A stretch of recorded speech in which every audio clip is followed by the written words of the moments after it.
Alright guys, 5:15 here in London. Let's have a look at the main market of the day. If we start with the euro, let me just make this chart a bit bigger here. So the euro been trending lower for the day.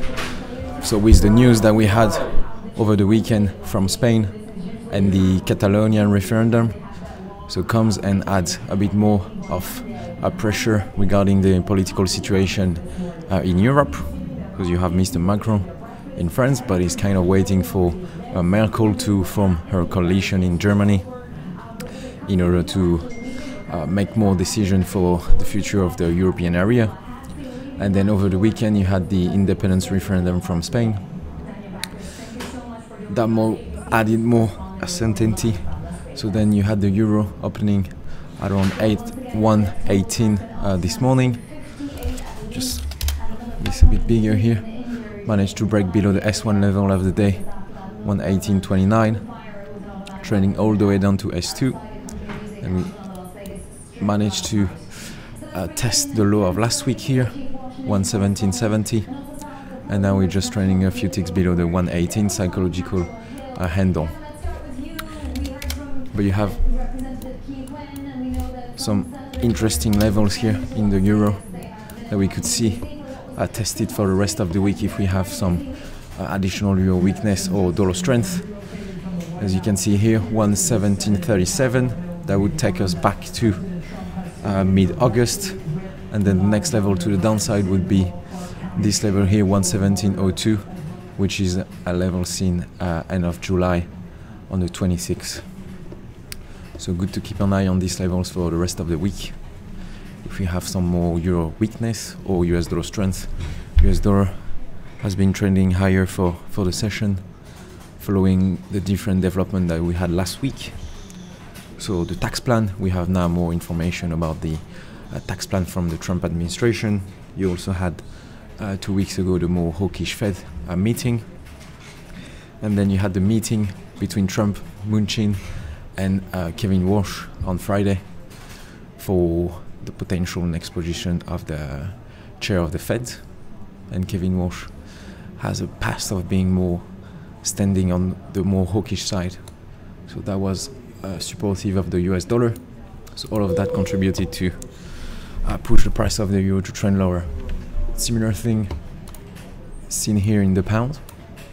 You can see on my chart, pound been trending lower, managed to break below the low of last week, managed to break below the S2 level of the day, 133.38, and now we're just trading, as I'm speaking, below the 133 psychological handle. Key level for the downside for the rest of the week in the pound, while you have the low here that we tested on the 14th of September, just a few ticks below the 132 psychological handle. Keep in mind for the pound you have the UK services PMI Wednesday morning at 9:30. So tier 1 economic data for the pound, for the UK economy. Moving on into the equity market, so you had euro weakness that helped the DAX printing a new all-time high. Similar things seen for the S&P. So as at the US cash open 2:30 today London time, you had the S&P making new all-time high, printed at 25.25 and 3/4, just a few ticks below the R2 level of the day at 25.26.40. So equity market in the US helped by the different development that we had last week regarding the more details regarding the tax plan and everything. So that's for the equity market. And then this morning seen a bit of action in oil. So you had the break of the low of last week, first the break of the low of Friday, and then you had the break of the low of last Thursday. You had the break of S2, which is also the 51 psychological handle. So a lot of technical break in here that helped the price of oil to trend lower, and we also managed to go all the way down, and we tested the 50.06, so just a 6 ticks above the 50 psychological handle for oil. But no major fundamental changes here for oil today. And then finally today you also had some economic data. The main one was ISM Manufacturing PMI for the US. So we've seen the best reading since 2010. So let me just transition my screen here. As you can see, we're expecting 58, and then we had actual number of 60.8, and last time we were trading above, well, last time we had a reading above 60 was back in 2010.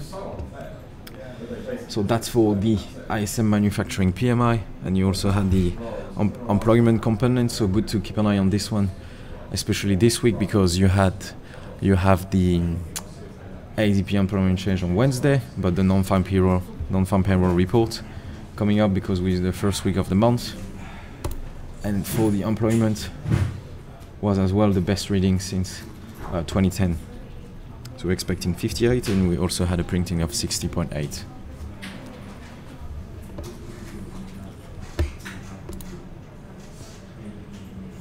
So yeah guys, that's it for the day. That's all the data. If we just have a look at the calendar for tomorrow will be pretty quiet. At the overnight you had the RBA, so Royal Bank of Australia, interest rate decision, so if you're interested in trading the Australian dollar. And then tomorrow morning 9:30 you have the UK construction PMI, and then yeah, API, weekly crude oil inventories, and you had Fed Speaker Powell speaking. But the main data would come, so more busy on Wednesday, Thursday and Friday, as Anthony covering the briefing this morning. So that's it for today guys. Hope you had a good day, enjoy your evening, and I'll speak to you later.